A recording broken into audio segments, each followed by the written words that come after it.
All right, let's talk about that secret ingredient that makes any great plan actually, well, happen. We're talking about controlling, and it's all about closing that incredibly frustrating gap between what you want to achieve and what actually gets done. You've totally been there, right?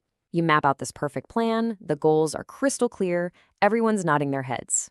But a few weeks down the line, you look up and realize you are way, way off track and you have no clue how you got there. It happens all the time. But thankfully, there's a powerful management function designed to solve exactly that. Okay, so let's get into it. The solution is something called controlling. And the easiest way to think about it is like a GPS for your project. It's a system for constantly checking in. Where are we right now? And comparing that to where are we supposed to be? Then you make the little adjustments to get back on course. And look, this isn't about micromanaging. It's about making sure all that hard work your team is putting in actually leads to real results.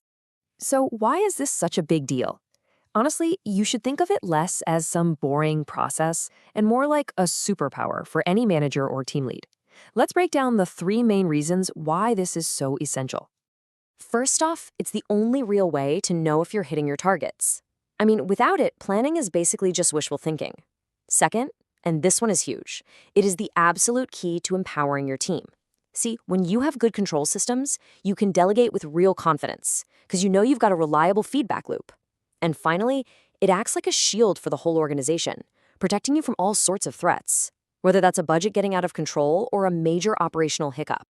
And this right here shows you the big picture perfectly. Just follow the flow. You've got planning, organizing, leading. But what stops it all from just falling off a cliff? It's controlling.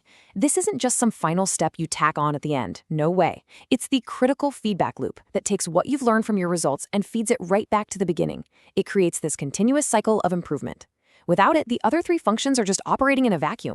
All right, so we've nailed down why this is so incredibly important. Now let's get to the how. And the good news is, it breaks down into a really simple, repeatable three-step process. Just think of it as that GPS for any goal you set. So the process itself is a constant loop. It's not a one-and-done task. It's this dynamic, living cycle. You can see how it flows from measuring performance to comparing it against your goal, and then finally to taking action, which of course feeds right back into the process all over again. Let's break down each piece of that cycle.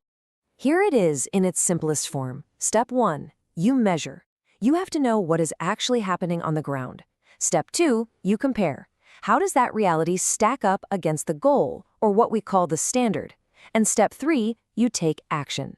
Based on that comparison, you figure out what to do next. Simple, right? Let's zoom in on that first step, measuring.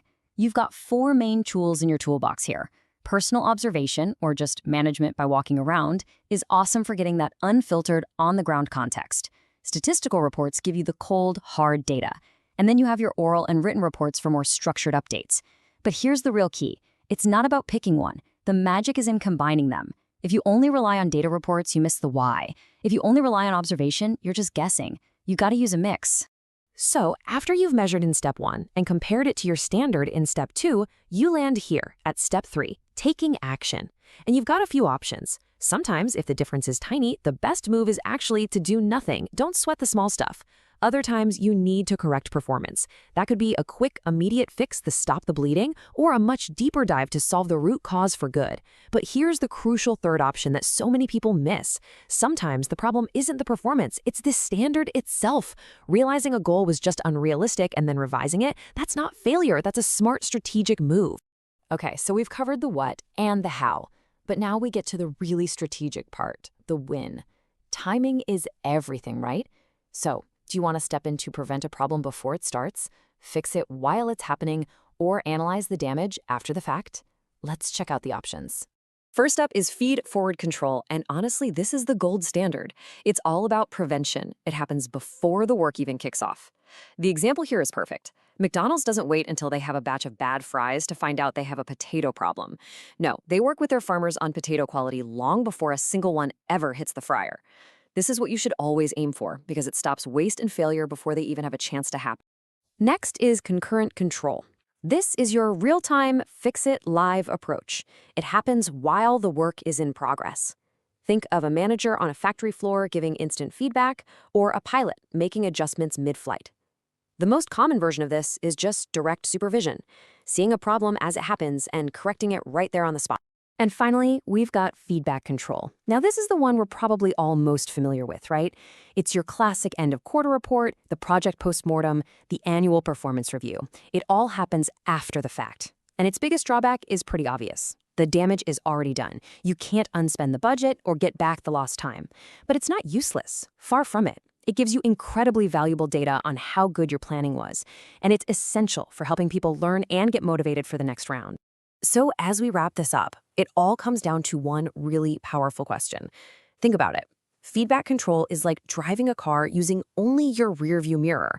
It tells you in great detail about the road you've already been on.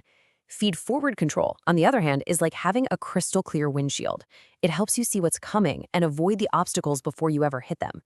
So the crucial question for any leader is this: what are you spending your time building?